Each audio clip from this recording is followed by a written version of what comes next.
Assalamualaikum warahmatullahi wabarakatuh.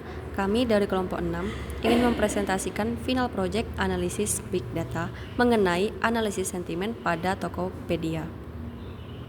Yang pertama, latar belakang. Pada platform e-commerce seperti Tokopedia, ulasan pengguna menjadi sumber informasi penting yang mencerminkan pengalaman dan kepuasan pelanggan terhadap suatu produk. Namun, jumlah review yang besar dapat membuat proses membaca dan memahami semua komentar secara manual menjadi tidak efisien. Nah, oleh karena itu, pemodelan analisis sentimen diperlukan untuk mengklasifikasikan ulasan secara otomatis ke dalam 3 kategori, yaitu positif, negatif, dan netral.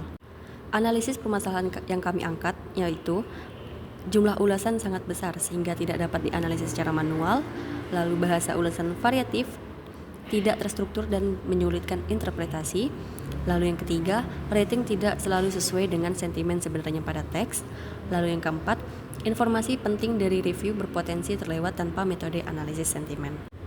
Nah, untuk pemilihan dataset, kami mengambil sumber dataset yang berada pada platform Kaggle mengenai Tokopedia Product Reviews.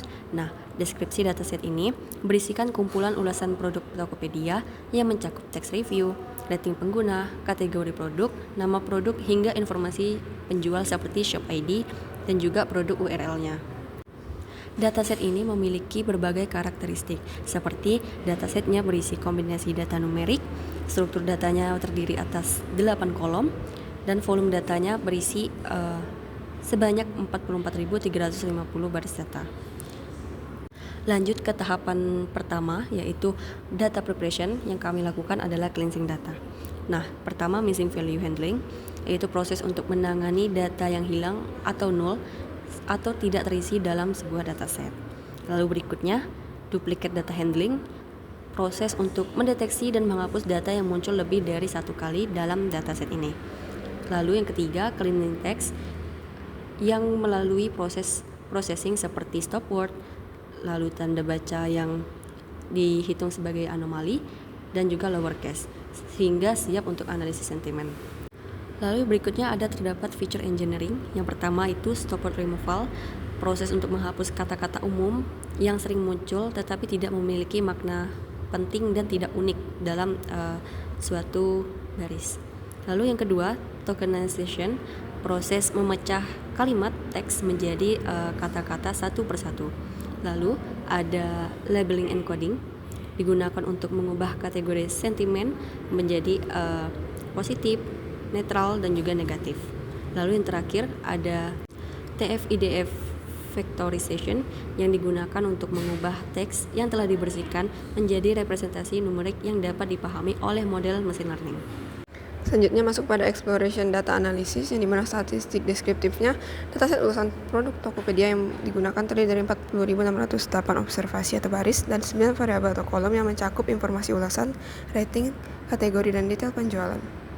Pada tahap exploratory data analysis atau EDA dilakukan pemeriksaan mendalam terhadap pola data ulasan untuk memahami karakteristik dasar dataset.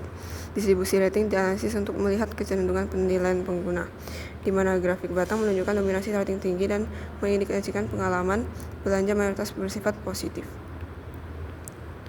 Ini merupakan visualisasinya dan identifikasi fitur yang mengaruhi target, yaitu teks ulasan atau teks, rating numerik, rating, kategori produk atau kategori, dan panjang ulasan atau word count.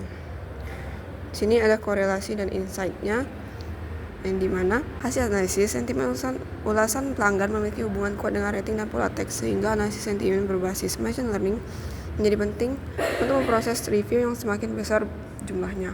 Hasil perbandingan model menunjukkan bahwa pemilihan algoritma berpengaruh pada akurasi klasifikasi. Temuan ini berpotensi diterapkan dalam sistem monitoring dan rekomendasi real time untuk meningkatkan layanan, mendukung keputusan berbasis data, dan memprediksi tingkat kepuasan pelanggan di masa depan. Analisis korelasi bertujuan untuk memahami hubungan dan pola antara variabel-variabel dalam dataset serta mengidentifikasi fitur-fitur yang paling berpengaruh terhadap klasifikasi sentimen. Kemudian untuk alasan pemilihan model, yang pertama ada Naive Bayes sederhana namun efektif dalam mengklasifikasi teks, serta sangat efisien untuk dataset besar dengan asumsi independensi fitur. Model ini tetap bekerja dengan baik meski terdapat fitur yang tidak relevan. Kemudian ada logistic regression, yang dimana karena logistic regression bekerja dengan mencari hubungan antara fitur, input, dan peluang terjadi di suatu kelas, kemudian membagi keputusan berdasarkan ambang batas tertentu. Model ini sederhana, cepat, efektif untuk data berdimensi tinggi, serta mampu menangani masalah klasifikasi biner maupun multikelas. Kemudian yang terakhir itu random forest, model ensemble yang kuat untuk data e-commerce karena mampu menangani noise dan outlier dengan baik. Model ini bekerja dengan menggabungkan banyak decision tree sehingga hasilnya lebih stabil dan tidak mudah overfitting. Selain akurat, random forest juga membantu mengidentifikasi fitur mana yang paling berpengaruh terhadap sentimen pelanggan. Selanjutnya, melakukan training model logistic regression, yang dimana hasil evaluasi pada gambar yang menunjukkan performa model logistic regression ini mengklasifikasikan sentimen ulasan pelanggan. Nah, nilai akurasinya sebesar 0,9317 menunjukkan bahwa sebagian besar prediksi model sudah sesuai dengan label sebenarnya, tapi precision sebesar 0,9139 menunjukkan bahwa model cukup tepat dalam memprediksi sentimen yang dikategorikan positif. Sementara nilai recall juga tinggi nih, 0,9317, yang menunjukkan kemampuan model dalam mengenali data positif secara konsisten tanpa banyak kesalahan.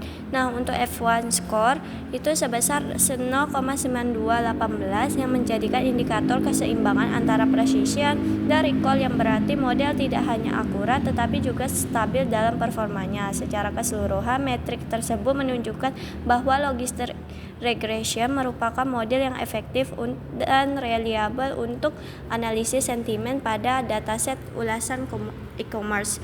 Selanjutnya kita masuk ke dalam training model random forest, yang dimana model random forest menunjukkan performa yang sangat baik dalam klasifikasi sentimen. Nilai akurasi sebesar 0,9402 yang menunjukkan bahwa model mampu memprediksi sebagian besar data dengan benar.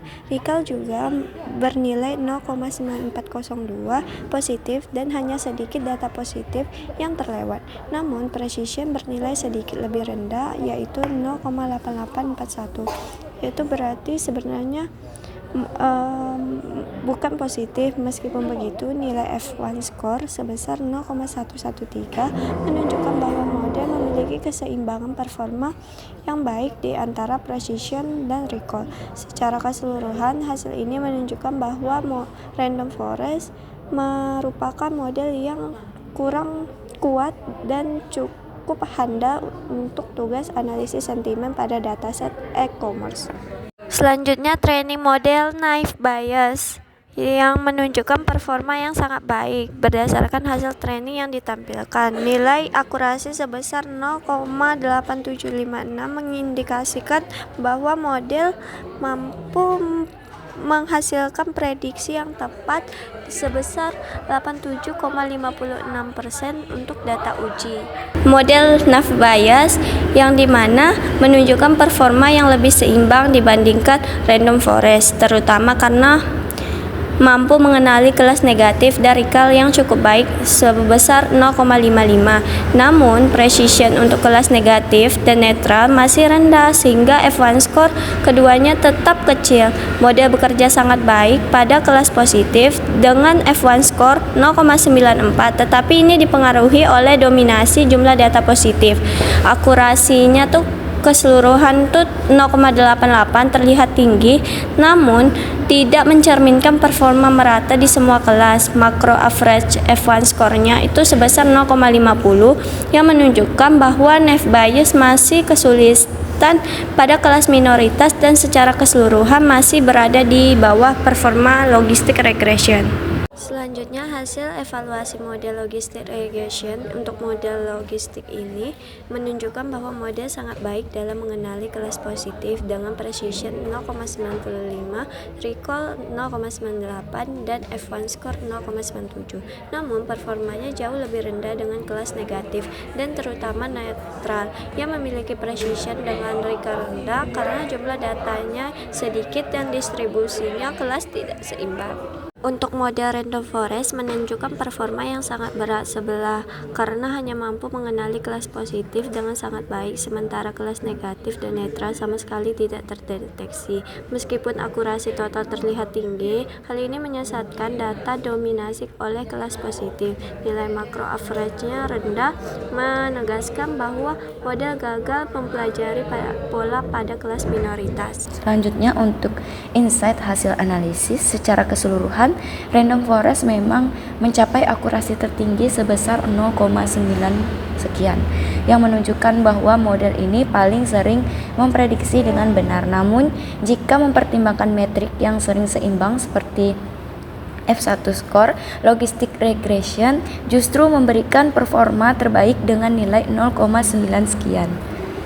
Selanjutnya, faktor yang paling berpengaruh secara keseluruhan keberhasilan model sangat dipengaruhi oleh pertama, kualitas pembersihan teks, yang kedua, representasi fitur menggunakan TF-IDF, yang ketiga, ketidakseimbangan label sentimen, yang keempat, pemilihan model yang sesuai. Dengan demikian, faktor paling menentukan bukan hanya algoritma yang digunakan, tetapi kualitas data dan cara fitur teks direpresentasikan ke dalam bentuk numerik yang dipahami model.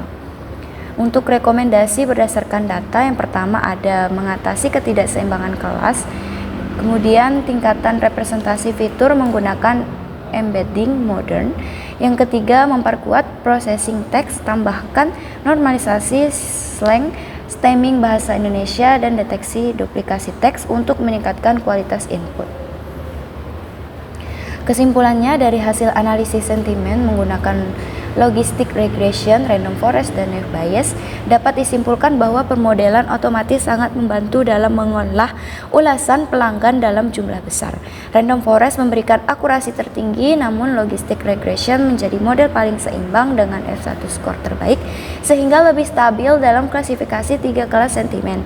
Sementara itu, naive Bayes menggunakan performa terendah dan kurang efektif untuk data ini.